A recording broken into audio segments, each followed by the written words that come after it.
Hello and welcome to our newly formed podcast, The Force of the Whills. I'm Craig. I'm Nick. And we are a couple of fanboys that are just Star Wars fans, and we sit around and talk to you guys about some Star Wars and where we come from. I'm a lifelong Star Wars fan. I started watching way back with the episode 4 when it was just called Star Wars. Grew up as a Star Wars fan. Nick, what's your history with Star Wars? Same as you, lifelong fan. My dad was the one that first got me into Star Wars. He watched it with his dad. He said that was the first movie that I ever sat down and fully watched from start to finish. That was a live action movie. So we've got a connection. We all try to go watch them. Huge Star Wars fans, love every part of it. Just glad to be here and to talk about some Star Wars. This is going to be a little different than a lot of radio or podcast formats because I think me and you have kind of a different outtake in the way that the new ones, the sequel trilogy, is going. Yeah, so that's kind of the thing here is that I am unashamedly a Star Wars apologist. I love Star Wars. I love everything Star Wars. I'm having a little hard time with the new Resistance cartoon. It just hasn't drawn me in. You kind of grew up in the prequel era. Yeah. That was kind of your introduction, and then now you're having a little bit harder time with the Disney stuff, or is it just the sequels? No, because I really liked Rogue One. Rogue One to me was the one of my top 5 Star Wars movies of the whole series, right. The saga. The Last Jedi, and I defended The Force Awakens a lot. I had a lot of friends that didn't really like The Force Awakens, and I defended that for the most part. I seen some some things that I didn't like where they were going with it, but The Last Jedi is really when it kind of fell for me. So, love or hate what's going on, I think we both love Star Wars, and we both want to see Star Wars succeed. Mm-hmm.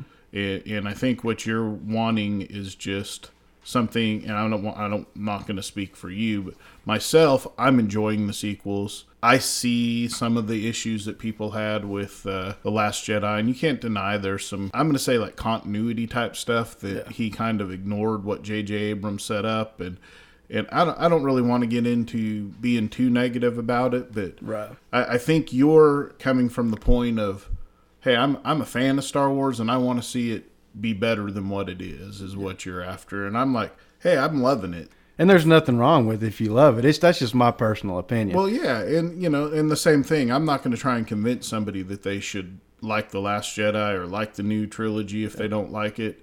Just don't be a hater to be a hater. Right. That's my own thing. If you don't like it because you don't like what is going on in the movies, no one can argue that with you. Mm-hmm. If you don't like something because it's got a female lead, you're an asshole. Right. Yeah. And that's where I start having a problem. And also, don't go and take other people's joy. Yeah. If somebody else is loving it and you don't like it, let them love it. You don't have to take their joy from them. Right. So for those of you that don't know, today, well, I'm sure everybody that would be listening to this would know, but this weekend was Star Wars Celebration. It's actually wrapping up today. We're recording on Monday following the Star Wars Celebration. This weekend, we had some very, very big news happen in the world of Star Wars. Yep. We got the trailer and the name for episode 9, which is going to be called The Rise of Skywalker. We'll get back to that in a minute. We got to see Season 7 highlights for The Clone Wars, which had me squeeing all the way here. You probably heard me wherever you're living in North America. And then we got to see The Mandalorian trailer as well. And that looked fantastic. Fantastic. Yeah, I think we're both super excited about that. But I think what we want to talk to you guys about today is we want to talk a little bit about the Star Wars trailer. Yeah, that's a good starting point because I think there's a lot of good that came out of that trailer. There was some so-so stuff that came out of it, and then there's some really good stuff. I didn't see nothing that was bad that come out of that trailer. I liked it from start to finish pretty much. Good. And that's what I was going to ask you before we got started is how, just your overall feel for it. I mean, I pretty much just had a wow feel. Star Wars trailers in general do that for me. Mm-hmm. But this one almost left me, I'm a little bit teary-eyed maybe. Yeah. It's just a little bit, there were some things that happened in it that it hit home, I guess. Yeah. And to me, this whole trailer was about saying, the things that you might be upset about in The Last Jedi, maybe aren't as big of a deal as you think they are. Right. Did you get that feeling? I did. I got that same feeling. Some of the stuff they did in The Last Jedi, they're saying, hey, we're going to fix some of it, or We're going to fix the things we can fix. Right. Yeah. So let's delve right in. So it opens with Rey breathing. Yeah. Which I think all 3 trailers now have started with heavy breathing. Yep. And then it starts with, I believe it shows her standing there in the desert. Luke starts talking to her. And then it flashes, and there's the tagline that says, every generation has a hero. Mm-hmm. That's the same exact tagline, I don't know if you're aware of this, that they used in The Phantom Menace for their teaser trailer. Right. Yeah.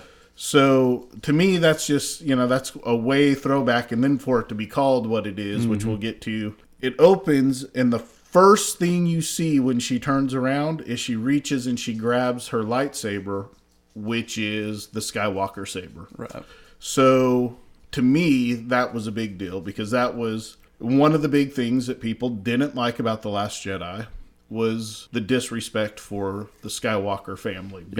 Whether it was Luke's journey, and we can have that conversation a different time, I'm sure we will, because I tend to believe his journey was fine. You think it's a little flawed. We'll talk about that a little later on a different episode probably.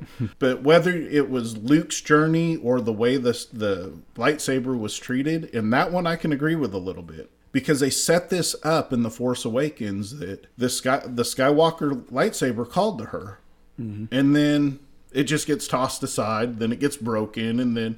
What did they say? It was a story for a different time or something like that. And then we didn't get the time, right? Yeah, so the thing about it that we know from the television show The Rebels is, and from other canon, is that when a Jedi goes and they go looking for their crystal, the crystals call to them. Mm-hmm. So all that really matters on that lightsaber is that it still has has Anakin's crystal in it, because that's what called to Rey. Yeah. I mean, I think we can put that together, and based on other canon, and we know that that's what called out to Rey that brought her to the lightsaber. But it appears to be the same hilt, with the exception of that it's shorter. Did you catch that? Yeah, I did notice. It looked like it was Darth Vader's and original Luke's or Anakin's original saber. It looked like it was kind of put together, both of them, the hilts of it put together. Yeah, so it's got the same exact design as Luke. Well, Anakin's saber. I call it Luke's. Yeah, too, we'll just call it the Skywalker saber. So it has the same design. The hilt's a little bit shorter where the grip is, but it appears to be more of a one-handed saber. Yeah. And it may be built more for her hands this time than, for lack of a better term, man's hands. Yeah. And so this happens. You see the lightsaber. Luke's telling her that you've got 1,000 generations of Jedi. We've given you all we know, which that's a big line, right? So we've given you all we know. So do you think that means there's going to be more than one person training her, maybe like a Yoda? I think Yoda will be in the picture, but I'm really hoping maybe Anakin will be in there in some shape or form as a Force ghost. I agree. I think Anakin has to be there somewhere. I don't know if he's training her. To me, Anakin not being in the prequel or the sequel trilogy up to this point is the biggest plot hole there is. Plot hole might be a strong word, but it's a problem. You've got Kylo out there worshiping Darth Vader. Anakin was redeemed. Why hasn't he come back and said, grandson, you're doing this wrong. Right. You're going down the wrong path, son. Yeah. We've already been down this path as Skywalkers. Turn around, go back. Maybe some of that plays into the title.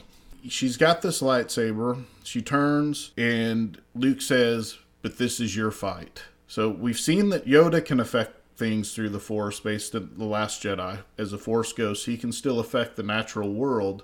But Luke's saying, regardless of all of that, this is yours now. Right. And then a TIE interceptor comes flying, low level. She turns, and I didn't think this, but I heard other people saying this.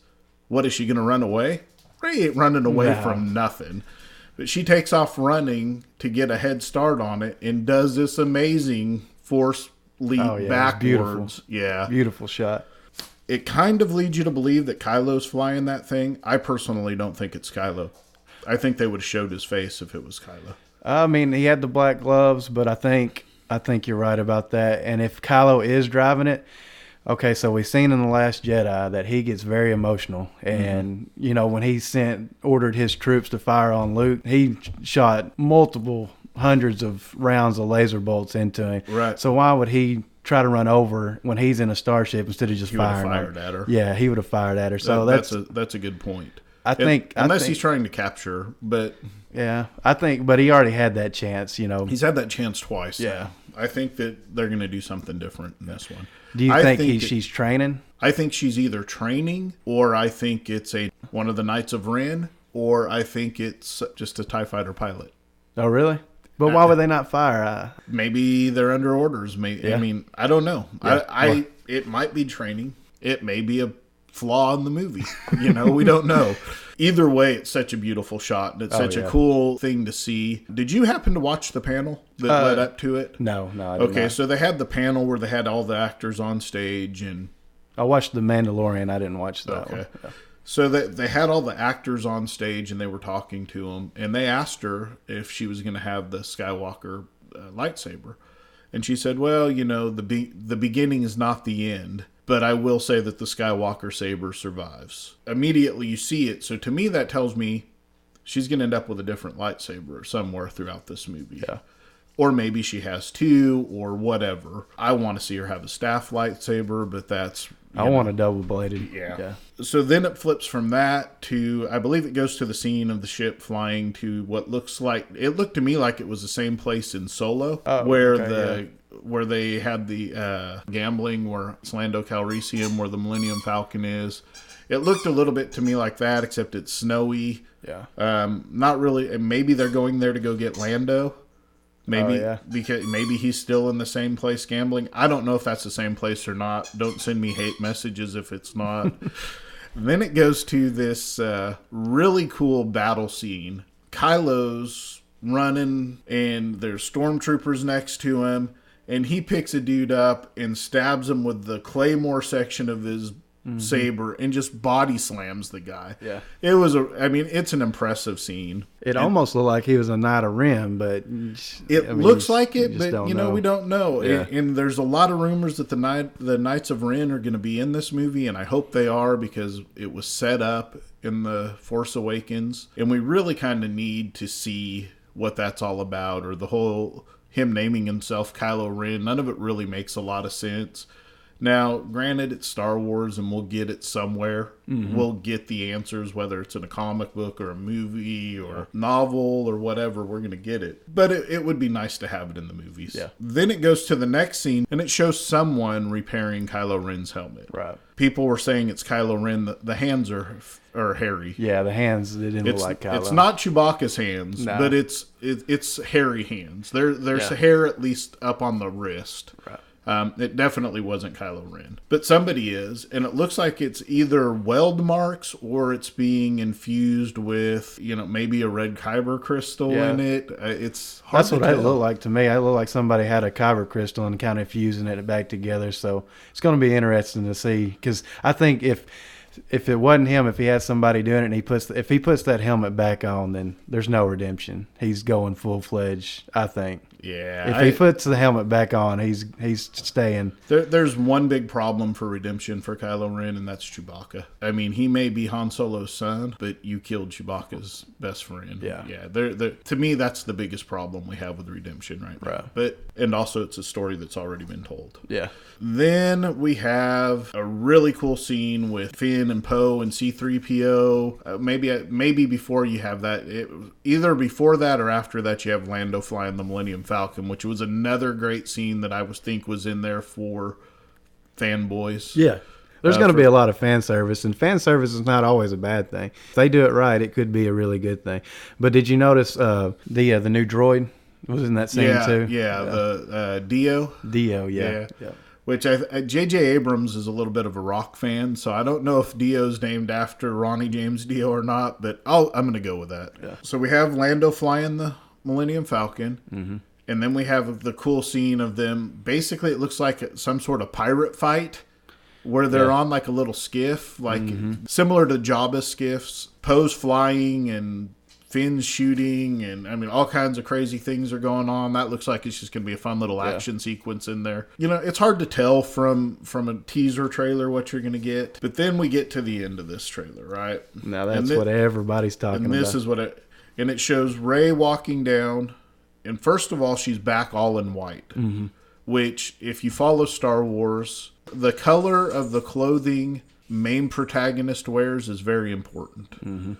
Luke went from white to grays to black and then to a little flap of white, opening back up so you could see that he had turned his back on the dark side.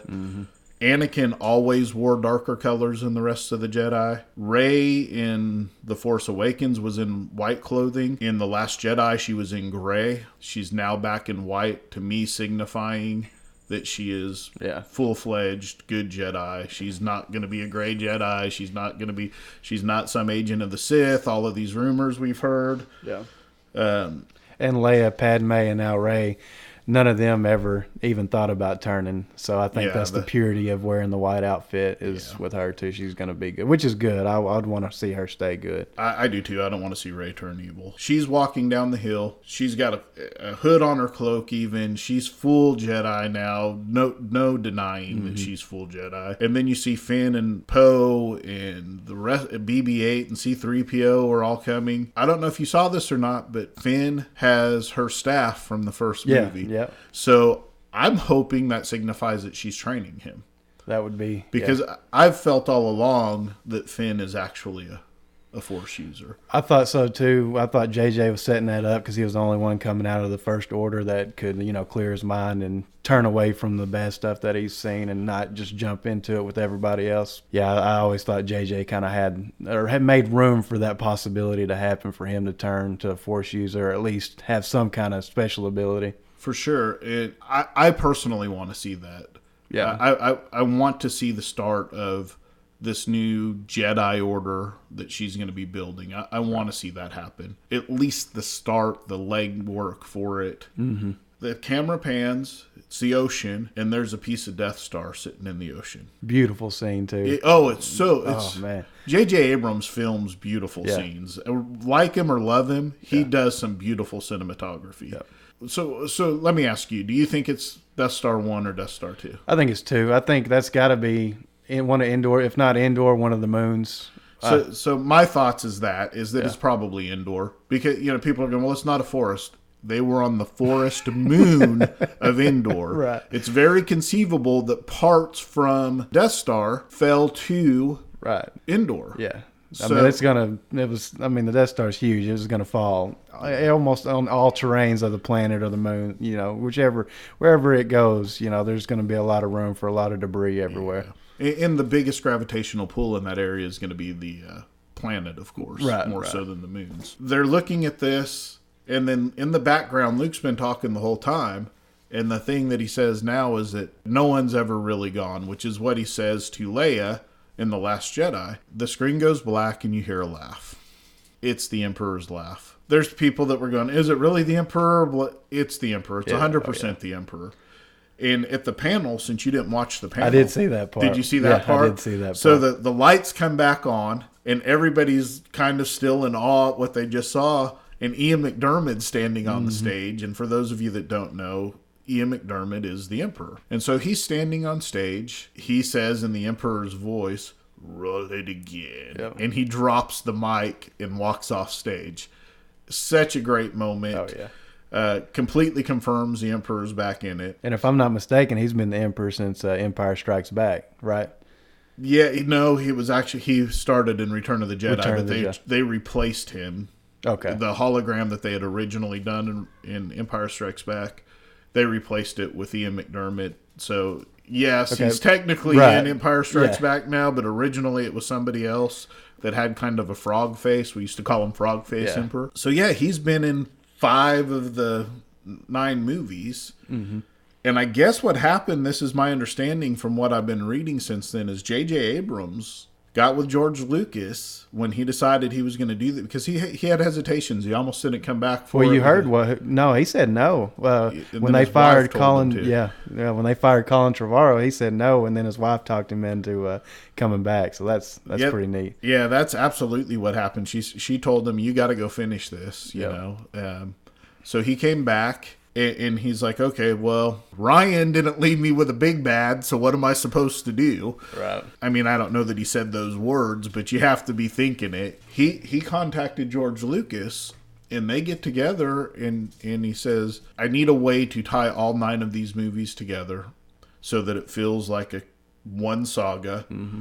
I need a big bad guy. And the George Lucas looked at him and said, well, the Emperor's been the big bad all along. Now people are freaking out. Does that mean Anakin didn't kill the Sith and so he wasn't the chosen one? We don't know what this means yet. Yeah. It could just be flashbacks. Probably not, since it was a big reveal. But what is your take on the Emperor coming back? He's either going to be a Force ghost. My understanding of a Sith Force ghost, which has always been that they really haven't been able to do it before, but then when they have been able to, it's because they've locked on to something. So they've possessed something, whereas a Jedi Force ghost is able to go and be free. Okay. But so the ones I've seen was the one at the end of the Darth Vader comic series I just had that was in the helmet that Vader had to ultimately destroy him again. Yeah. So I feel like he probably latched on to something, his throne room or something on the Death Star. Somehow has been controlling the First Order from there and secretly running the First Order. The books by Chuck Wendig, the Aftermath books, let us know that he had set up a contingency plan for his fall. Yeah, Battlefront 2 did the same thing. He was actually in a kind of a robot form and had his face with hologram in. Right. So you have these different things set up already. In one of the places this was set up was Jakku. There was a lab on Jakku. Mm-hmm. One thing we know that happened in that lab was where one of the places they took the kids that they were taking to raise as stormtroopers. That happened there, but we don't know everything that happened there. Right. And a lot of theories now is that Rey could be part of that lab because he was working on that lab even before Return of the Jedi is what the consensus is to that story. Yeah, so. I mean that's what it set up in the Aftermath stories, that he had been setting this plan in motion forever. He was by far the smartest Sith, maybe other than Bane. Yeah, and Bane was probably a stronger Sith, but Palpatine was by far the more cunning Sith. Yeah. And if I'm not mistaken, Bane came back too in a kind of a ghost form in Clone Wars, right? He did. Yeah. So there's been ways that, and also attached to holocrons. Yeah. In the Sith holocrons, there's been Sith ghosts attached to those before. So there's precedence for this. Okay. My take though on if he is some kind of Sith ghost, I hope it is, like you're saying, attached to something, because I think the Jedi can get away with being a Force ghost because they were good and pure, and that's something they could look forward to, kind of work into building up to get into that Force ghost mode. But if the Sith do it, they get all the power. They're more powerful than the Jedi when they're alive. It's kind of like, why would you not just go? Why not be a Sith? Yeah, why not be? If you get all the, if you get to go to heaven too, why are you going to live the good life, right? So I agree with you. I think he's either a Force ghost or a clone. I hope it's a Force ghost rather than a clone, because I want that Anakin actually stopped him. Yeah. I just particularly, I want to believe it's going to be a Force ghost. I hope he's not full on still alive, because that takes away the whole chosen one thing. Yeah.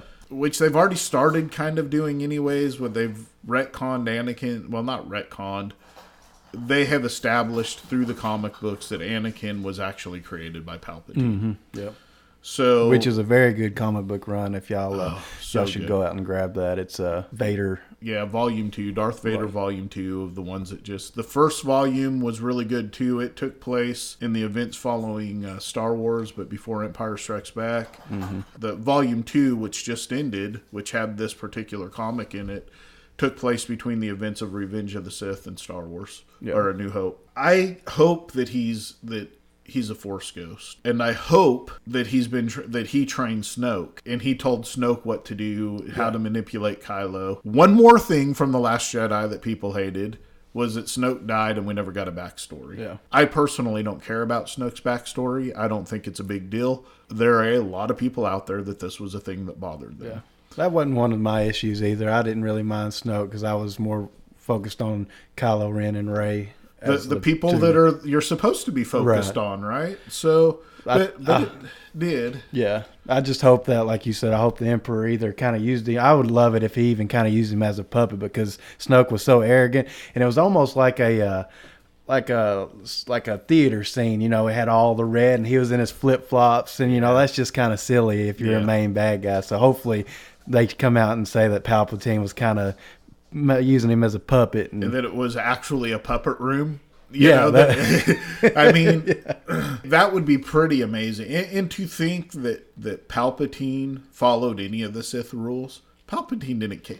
He was training people on the side the whole time. No, he was always unhappy that Vader had got burned and wasn't able to reach his full potential in the Force, which leads me to my second part. I think that the lab on Jakku, he was trying to replicate Anakin and create life. And one of my working theories, he created Rey the same way he created Anakin.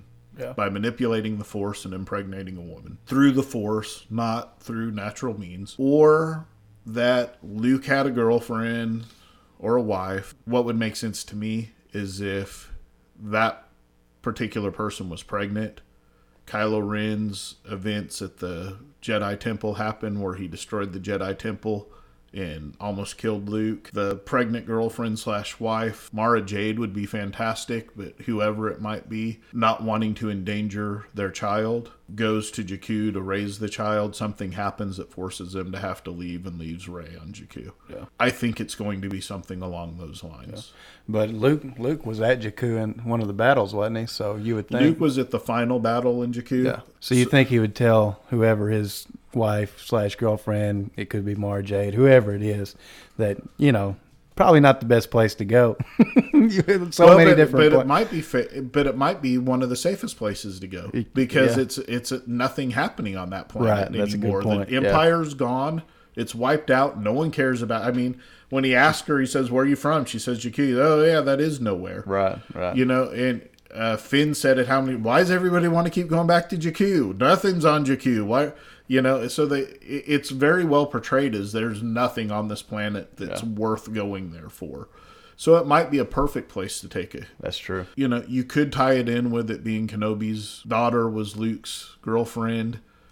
There could be all kinds of things tied into this. So, and it may end up that she still is Rey Nobody. And I'm okay with that if she is, to be honest. I kind of would prefer her to be. So that's kind of my working theories on the name Rise of Skywalker. I think Rise of Skywalker leads people to believe that Kylo's going to be redeemed. Mm-hmm. I don't think J.J. Abrams is that obvious. Yeah. I think he's much more subtle than that. What's your thoughts on Rise of Skywalker? Rise of Skywalker, I think Hayden Christensen's coming back. I think they're going to put a lot of nostalgia in this, and everybody's going to have a part. And with the title Rise of Skywalker, I think that this is going to be the last movie in this saga for a long time. That's why they're bringing the Emperor back, because they're just going to have this 9-movie saga wrapped up, and we're not going to see Kylo Ren train Sith or Rey train Jedi for a while, if ever. I think they're just trying to tie the saga up so they can go into a different part. And we know they're going to do the Old Republic era with Benioff and Weiss, but I also think even for future movies after that, I think they're going to go way into the future after the Skywalker saga. Yeah, so let's talk about this a little bit, okay? Because you brought something up, and that was the end of the saga. Yeah. So, in another piece of news that came out was that Disney announced that they're getting away from the movies, the Star Wars movies, for a little bit. This is a lot to do about nothing, people. There's 2 trilogies already announced. Right, yeah. There's 2 trilogies that are already in production and in development. We're not going to have any movies for a couple of years. Yeah. But we are going to have Star Wars movies again. Oh, not only movies, TV shows, animated shows. I mean, you're going to get a whole lot of Star Wars, They want you guys to be starving for Star Wars movies again. And in a couple of years, you're going to get them again. Mm-hmm. For the next 2 years, they want you focused on their streaming service while they build these movies in these universes that they want these movies in. The Benioff and Weiss one, I am 1,000% in for. I want to see the Old Republic. Also, let's just stop these rumors. It's not going to be Revan, people. You're not getting Revan's story. There's no reason to tell it. If you want it, go play the old Knights of the Old Republic video game. Let them do their own thing. If you watch Game of Thrones, trust in Benioff and Weiss, and you'll be all right. You'll like what you're gonna get. Yeah, you can put it in any part of the Old Republic. It's not even going to be in that same time frame. I would be surprised if it was. I think it's going to be in Bane's time frame because that is what makes sense. Yeah. Give us Bane as the bad guy. Give us the legendary Darth Bane is the bad guy. And guys, it's not canon anymore, but if you want to read some good material, go read Bane's trilogy. Oh my gosh, that's one of the best trilogies in a Star Wars franchise. Well, and Knights of the Old Republic 2 is based off of it because off of one of the books when he goes and gets the holocrons and he goes into the Sith temple and all of it, it's based off of that. So it's good background. It's good stories. They're not going to pay attention to the old Bane canon because they want to tell their own story. But they might take bits and pieces just of it like because they it's have so with this good. sequel trilogy. They're going to take like they took bits and pieces from that. So as far as no more movies, we're going to get Rian Johnson's trilogy. Love him or hate him, you're going to get that trilogy because Disney sold on Rian Johnson. You may not be, but Disney is. I know this is what me and you disagree with the most, but I mean, him not being there is a sign that they might not go with it. I think that he's just got so much going against him from The Last Jedi that they're kind of taking a break and not.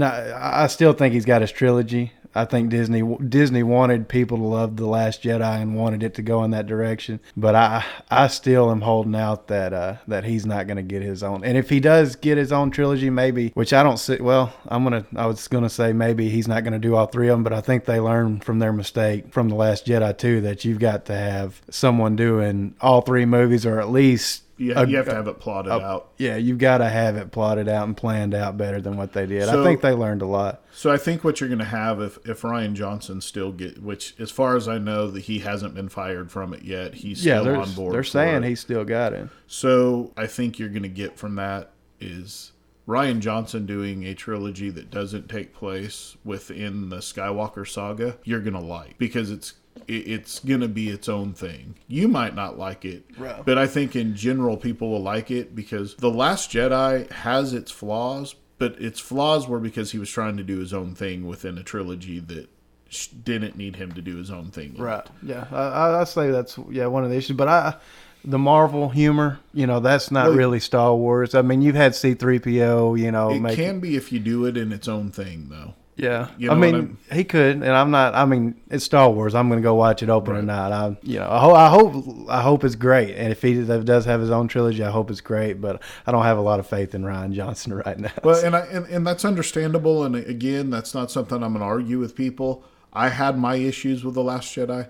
Overall, I think that when we see the rise of Skywalker, I think it's going to either explain more of The Last Jedi, or it's going to make us not care that some of the stuff that happened in The Last Jedi. Yeah, I think it's the latter one. And it may very well be. Because even JJ's came out and said, kind of riding me into a corner right here, like you said, with Emperor coming back. You can't, he was one of your only options because you can't just bring another big bad in. You really don't. You can't introduce anybody else new. Right. You've got to have somebody that you can say, this guy's been behind it the whole time. Mm-hmm. Let's talk about the saga. We keep hearing the saga, so this is the end of the saga. Well, I'm going to tell you why they're calling it the end of the saga. There's 2 billion reasons why they're calling it the end of the saga. Because if you think you're getting another Skywalker saga in a couple of years, this one people are just going to be like, okay, it's just part of an ongoing series. Right. If you say it's the end of something, people are going to go see the end of that. No, they know how to market. They know how to get the most out of a situation. I was told that the original trilogy was all we would ever get. Yeah. Then we were told the prequels in the original trilogy, that's the complete saga. It wraps up Anakin's story. We're never going to see anything else. That's all it was intended to be. Yeah. Then guess what? We go a few years. Lucasfilm is sold to Disney. Oh, hey, guess what? Here's another trilogy. There will be another Skywalker trilogy somehow. Or it will be a trilogy set that's part of the saga, even if it doesn't involve Skywalker. So we talked about maybe Rey's a clone, maybe Rey is created by Palpatine, which would make her basically a Skywalker because it would make her the same as Anakin. There's a rumor that she was a clone because this is a cloning facility on Jakku. The clones were based off of Luke's DNA because of his hand, that the Emperor had found his hand and was using that to clone Maybe people. that was the lightsaber conversation. That was for another day, you know. They found the hand and the lightsaber, and he started. That's a rumor cloning. that's out there, and I can't say that it's not Yeah. plausible. It's Star Wars. They have clones. Clones are a big part of Star Wars. I mean, we have 2 movies and 7 seasons of cartoons based on it. So, And the extended universe, that I know it's not canon now, but there's a lot of cloning going on in the extended universe too. For sure. I mean, so it's a big part of Star Wars. It's that's a very likely thing, that she's a clone of Luke, and so she is a Skywalker. Not an exact clone, but she has Luke's DNA in her. But did you notice also in the trailer, I'm going to go back to the beginning of the trailer right after Rey's scene. Did you know that was Princess Leia's theme music that was back there? So the Rise of Skywalker, she could be, which, bless her heart, I wish she wasn't gone. But I know she was supposed to be a big part of this movie, but it could be her kind of rising the Republic again. I'm going to go on a limb. I'm going to say that Leia doesn't die in this movie. I think she sends them on their mission. For my take on this trailer and on what's going to happen on this movie, they're going to figure out that somebody's been manipulating Kylo Ren through the dark side. They thought it was Snoke. Snoke died. Something doesn't happen. As most movies do, they're going to go in search of a MacGuffin. The MacGuffin is going to turn out to be Emperor Palpatine. Right. They're going to have to find a way to destroy Palpatine. Then, will Kylo be redeemed or not? I don't really think so. I kind of hope they don't. There's people out there that are pulling for a Kylo Ren redemption. My wife's one of them. She says that he's not all bad. I just feel like we've seen it. Killed one of the greatest side characters of all time, Well, and he killed his father. So the thing is that in order to be, if you follow the hero's journey, which Luke followed, Anakin followed until his fall, one of the things you have to do is have redemption with your father. You have to resolve your conflicts with your father. Yeah. Luke was able to do that by saving his father. Anakin didn't know who his father was, so that wasn't part of his journey. His journey was a little different. Well, he ended up being with his father there for a little while. He was, but but he didn't know that. Right. So he did have redemption with his father. Kylo Ren doesn't have that option because he killed his father. That's the tyrant's path. That's not the hero's path. And he basically almost murdered his mother too, because even though he didn't take the shot, he let his troopers stopped at the last minute, and he didn't stop them. Yeah. So is there still good in Kylo Ren? There was in The Last Jedi. There was still a little bit of good left in him, but at the end of that, he made his decision. Mm-hmm. He made his decision at the end of both of the last 2 movies. If they would have redeemed him in The Force Awakens and then had everybody going after Snoke, that would have been fantastic. That would have been great. I would have been fine with it because it wouldn't have been the same story. Right. You redeem him at the end of the trilogy. To me, it's too much similar to Anakin's. And also the fact that Kylo Ren sought out the dark side on his own. Anakin was manipulated into turning to the dark side. Anakin's fall is tragic. Kylo Ren had everything in the universe, everything in the galaxy was at his fingertips. He could have done and been anything he wanted, and he chose to be a dictator. Yeah. He chose that path. I mean, he could have ran the Jedi Order after Luke. I mean, he was set up for it. So, yeah, you're right. I hope they don't go that route. It's a different path. His path is different than Anakin's, and if you give him the same, he was redeemed at the end, if it's done well, I'll be fine with it. If it's not, it's going to be kind of a letdown to me. Yeah. So Rise of Skywalker can mean so many things at this point. We don't know. I've heard people that don't like the name. That's fine. It's a name of a movie, guys. Let's get the movie before we start making. All that really matters is the real name of the movie, which is Star Wars. Right. The subtitle is really not that important. Yeah. But it follows into the same formula they've used for all the movies. Yeah. Revenge of the Sith, Return of the Jedi, Rise of the Skywalker. The other theory, of course, just to throw it out there so it's there, is that Skywalker is what they're going to call Force users. Yeah, I kind of heard a little bit of that one actually today. I heard something about that, and I was like, I don't know how I feel about it either. You've kind of got that look on your face. It's a callback to George Lucas because I think George Lucas was going to use, instead of them being called Jedis, they were going to be called Skywalker's Force users. So, I don't think that's a little far-fetched. I hope. They would have called it Rise of the Skywalkers. Yeah. Well, Skywalker. There's only Rey though. I mean, you got Broom Kid, but I doubt they bring him back. He's in Ryan's trilogy. Oh yeah, I'm pretty sure that's what Ryan's trilogy is. I don't think you're going to see much from The Last Jedi portrayed in this movie. I just don't. I think they're going to stay away from it as much as they can.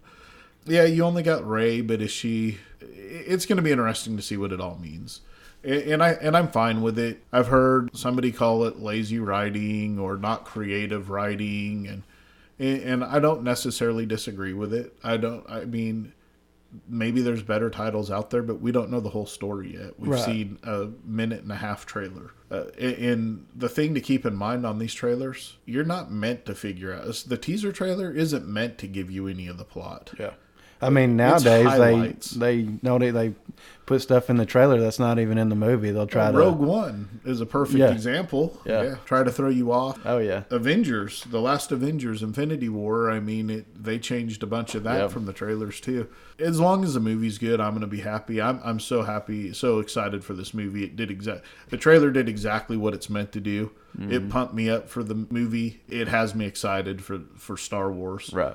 Yeah. I think that was Solo's biggest failing of anything. I know people are saying backlash from The Last Jedi and things like.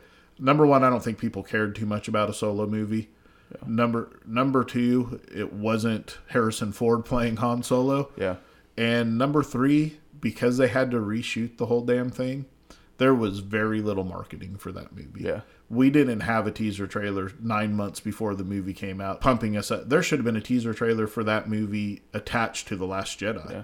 Yeah, there was so much controversy going on. I think all of it had a factor into it. I think The Last Jedi did have some. It had some, but not going from opening weekend of a Star Wars movie to, let's say, on the average between all three of the new movies was about 120 to 150 million down to 87. Yeah. It didn't do that much damage. It was a combination of all those three major things. It really was. It certainly isn't Star Wars fatigue. Star Wars fans are not fatigued of Star Wars. Yeah. Star Wars fans want good Star Wars. I mean, we can talk about Mandalorian for a minute. It looks to me to be a space western. Oh, man. It looks so fantastic. We're going to do a more in-depth talk on Mandalorian in our next show. Well, I've got another Star Wars coming out. Why do I need all of this stuff coming out? Give it to me. I don't bring it on. Yeah. If it's good Star Wars, give me as much as you can push out. I'll take 2 movies. I really do think, going back to, around when The Force Awakens was released, right after that, I think they were going to end up trying to push 2 movies a year before, this change. I think 1 a year is fine. I think 1 Star Wars movie is fine. That's fine. I'm just saying if it's good, I wouldn't mind 2 a year. I wouldn't mind 2 either, but nobody's really complaining about Marvel right now. So exactly. So some of the biggest Star Wars fans you'll ever find, right? But speaking for me personally, when Solo came out, I went and saw it 1 time at the theater. Yeah, me too. Okay, and it's not because I thought it was a bad movie. It's not fantastic. It's not as good as any of the saga films. Yeah, my take, it was kind of boring. For a Star Wars movie, it was a heist movie that took place in the Star Wars universe. Yeah. I mean, it's okay. It set some things up that they're not going to be able to ever fulfill now. Yeah. Not at least in movies, but right. And you might get some of that in the Mandalorian. You might very well, because it's in the same time period. Yeah. And I loved. I watched. Well, we'll get to more of the Mandalorian on the next episode, so I don't want to go too far into teaser. That. We're gonna get into the Mandalorian and probably the Clone Wars and some other stuff in our next episode. I wasn't ready for another Star Wars at that point. That December, I was feeling, you know what? I really wish. And that was only 6 months after Solo, but I'd only seen Solo once, so I didn't have that hype that I had for Solo that I've had for other movies. If they'd put Solo in December and pushed that date back, I think it would have done much better. I think that was a big mistake. Again, I've never only seen any Star Wars movie at the theater 1 time. Never. That never happens. Yeah. I go 5, 6, 7, 8 times to go see Star Wars. Mm-hmm. And yes, that includes the Phantom Menace and Attack of the Clones. Yeah. So, you know. Well, I had when I had my first time Star Wars movie came out, when I had my driver's license, it was Revenge of the Sith, and we actually missed school that Friday, me and a couple of my buddies, to go watch that. And I watched it more. That was the first movie I've ever watched more than once in a theater. I was 16 or maybe 17 years old at the time. So yeah. So real quick before we start wrapping this up, just jump on a new topic. But what is your favorite Star Wars movie? My favorite's Return of the Jedi. Is it? I've always loved that one. I thought the space battle conflict between the Emperor, Darth Vader, and Luke, plus the space battle, was amazing. I get the flaws of the Battle of Endor and the Ewoks. They're not my favorite, but I don't hate it. I don't even dislike it. I wish they were Wookiees, but back then you just couldn't have the budget. And I know it was more than that. Lucas wanted it to be a primitive tribe. Yeah. And the Wookiees are pretty primitive. But he had already shown that Chewbacca was not so primitive. Yeah. He knew multiple languages, I guess. Yeah. I mean, so he had already kind of shown that this culture, the Wookiee culture, could expand beyond all of that. So he wanted something even more primitive, natives, to take it out. Right. So, what is yours? The politically correct answer is Empire Strikes Back. Oh, well, you can't go wrong with that. And honestly, I love that movie for everything, all the reasons that you've heard from everybody else. I love Empire Strikes Back. The movie that I think has the most emotional impact is Revenge of the Sith. Yeah, I can see that. That's my second second or third favorite. It's up there for me. Oh yeah, it really is. I don't know exactly where I put it. If you ask me some days, it'll be my second favorite. If you ask me another, it might be my fourth favorite. But it's always up there. Empire Strikes Back is the king of the hill for me. But you know, we'll see what happens with the Rise of Skywalker and what it does. This could be good. I mean, it looks like it. It's got all of the. Based on a 1.5-minute teaser trailer, right. I'm really pumped for this movie. So, and we're going to get at least 2 more trailers, so hopefully we can kind of nitpick and point out some more things. Yeah, we'll do this every trailer we get. Our next episode, we're going to talk some more, like we talked about some of the other stuff that came out over Celebration Weekend, the video games, the Mandalorian, the Clone Wars. So much news this week, guys. We want to thank you for joining us for our first ever episode of The Force of the Whills. Oh, yeah. I hope you enjoyed it. Yeah, leave us comments. Give us a rating out there. However, I'm not going to tell you how to find us, because if you're listening to us, you've already found us. Get out there. Give us comments. Give us any feedback that you got. Again, I'm Craig. That's Nick. And thank you for joining us. Yes, thank you.